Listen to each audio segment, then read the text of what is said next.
those that control the purse strings. And so we've got to know that is fear.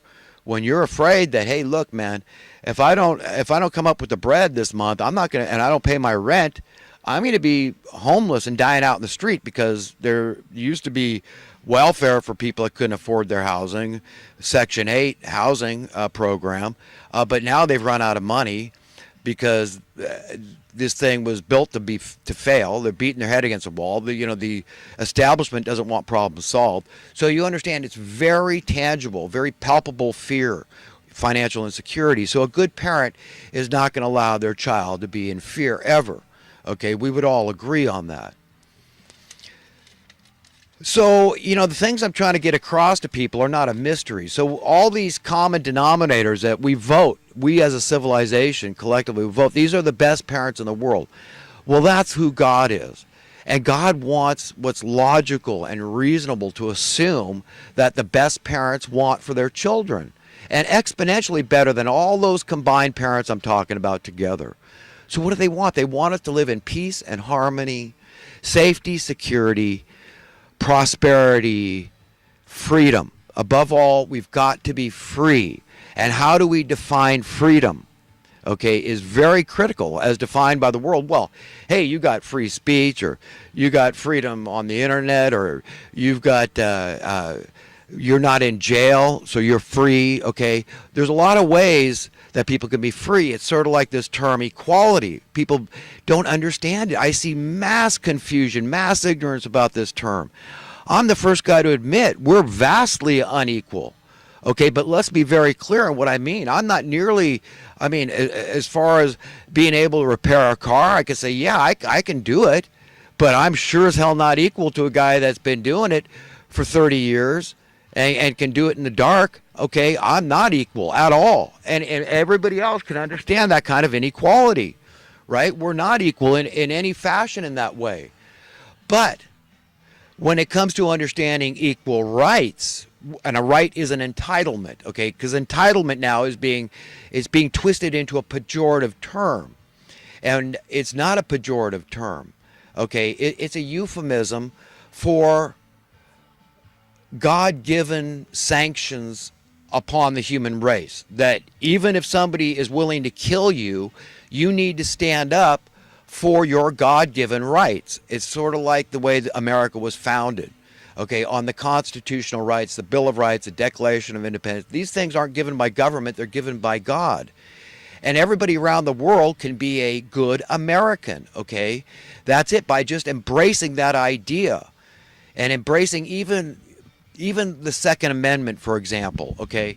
Jesus, when he was about to be crucified, he made it clear. He knew what was going to happen after this. He knew that once, if people do these things when the tree is green, what's going to happen when the tree is brown and dead? Okay, and that's what we've got now. We've got a dead civilization. We've squandered the grace of God.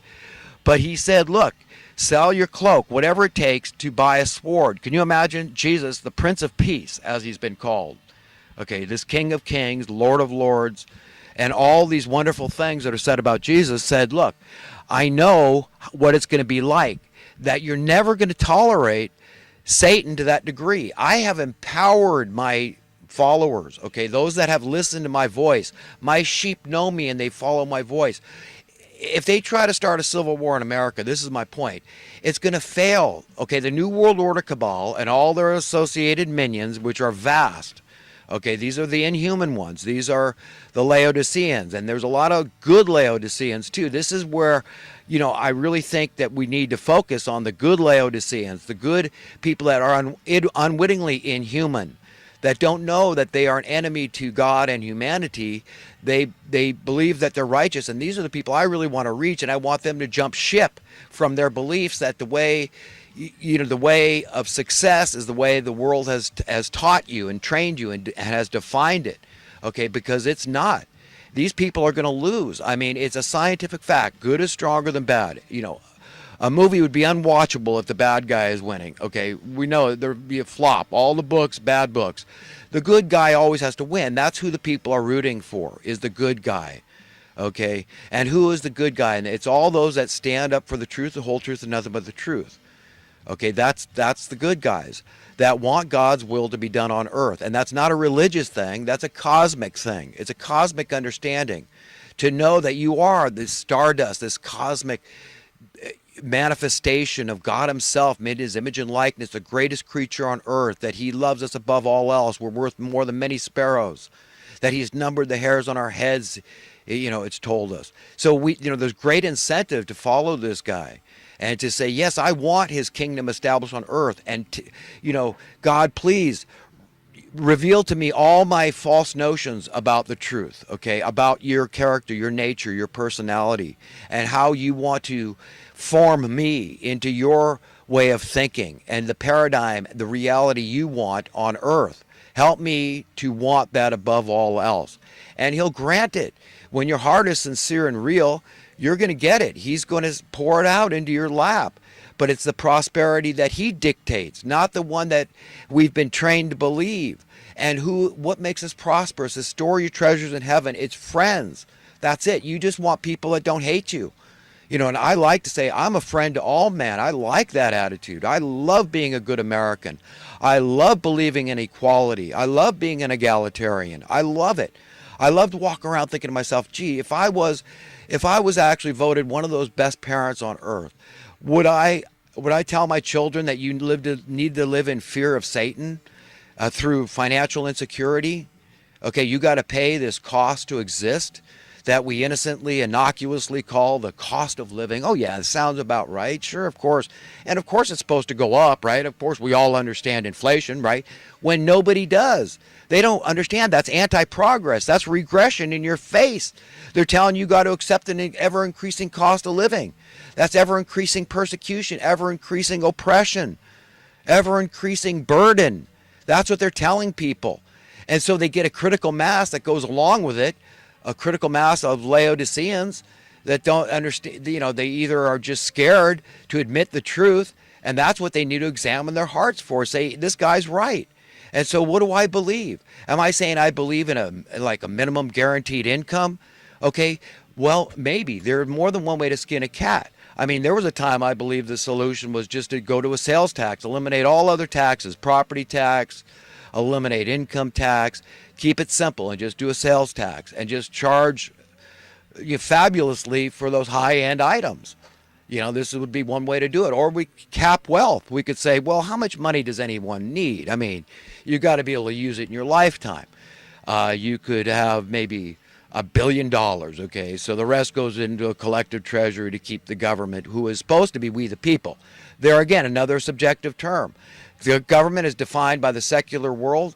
What we're talking about, politicians, bureaucrats, maybe the judicial system and all this kind of crap, proxies and quasi-governmental workers and NGOs, all this kind of crap, okay? But no, the Constitution says the government, the only legitimate government, is we the people.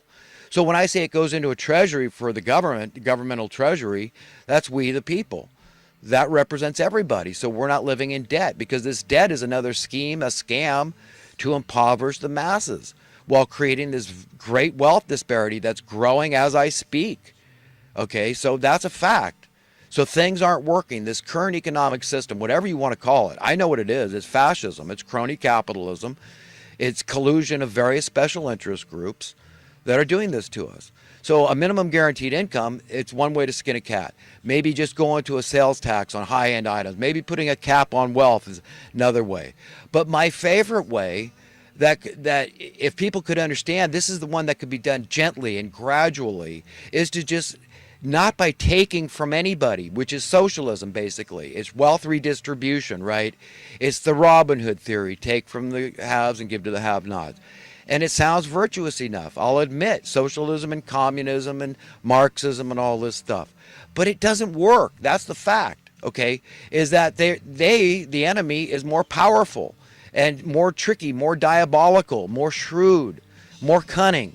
And they simply have figured out a way to circumvent the rules. So they don't have to pay the taxes. They hire a lawyer, okay, and they find the loophole, so they pay a tiny fraction of what we the people, prescribing to a Robin Hood theory, would have had them pay, we'd have had them pay for everything. So we're all well heeled, right? We can understand that egalitarian, let a rising tide of prosperity lift all boats, that kind of philosophy, right? But it doesn't work. So why beat our heads against the wall? It's like this Section 8 housing thing. $50 billion a year is poured into this thing. So what am I saying?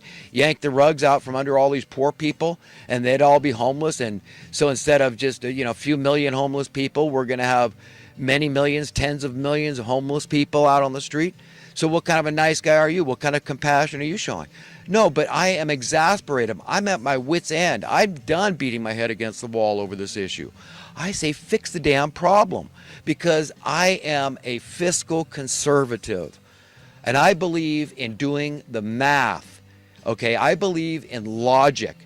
Okay, and when you do that, you realize that fixing the problem is infinitely, incalculably cheaper to the taxpayers, who is everybody. We all end paying the tax. We all know it's not the rich doing it, so it falls on the backs of the poor the most. This is the way they got it rigged. They got the system rigged, up one side, down the other, and to the nth degree. We've got to get that fact through our heads. So it doesn't work. So we've got to prescribe to the true capitalism, not crony capitalism, which is the colluding special interest groups that benefit from this wealth and income disparity. They say, I'm not going to be one of those casualties. I'm not going to be poverty. So people do whatever they can. They just determine that's the one thing I want above all else, God of this world. I just want to be rich. So they abandon conscience as a nuisance, an annoyance.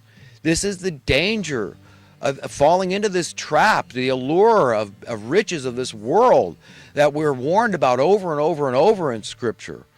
So what am I saying here? I'm saying sound economic policy is what we need. We need control over the issuance of currency. We, the people, have to control the Federal Reserve or abolish it and start a new business.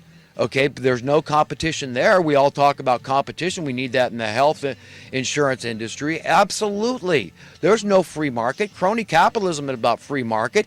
It's about guaranteeing loans. They got this plunge protection team in the Wall Street. How is the hell is that fair? How is it fair that all these groups of people are given a special advantage over others, special privilege, okay, to be guaranteed, oh, you can't lose, but capitalism's all about gambling. It's all about winners and losers. You act foolishly, you overextend yourself, you lose your butt. You're a bad capitalist.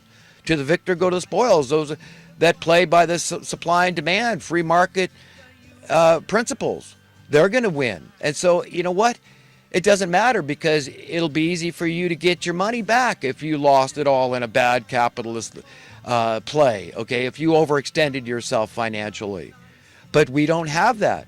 That's why it's so upsetting, that '08 bailout. I was beside myself, okay, because I was so hoping.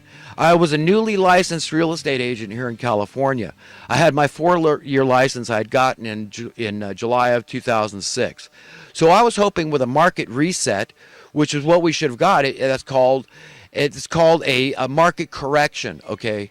And you would have seen houses plummet in price if the markets weren't rigged. But they were rigged, so they protected the thieves, the criminals. And these criminals did it on purpose. It wasn't accidental. It wasn't incompetence. It wasn't stupidity. This was planned. This was very diabolical. This was very cunning. We've got to get that through our heads. So don't ever think that it was just a big whoops. Oh, gee.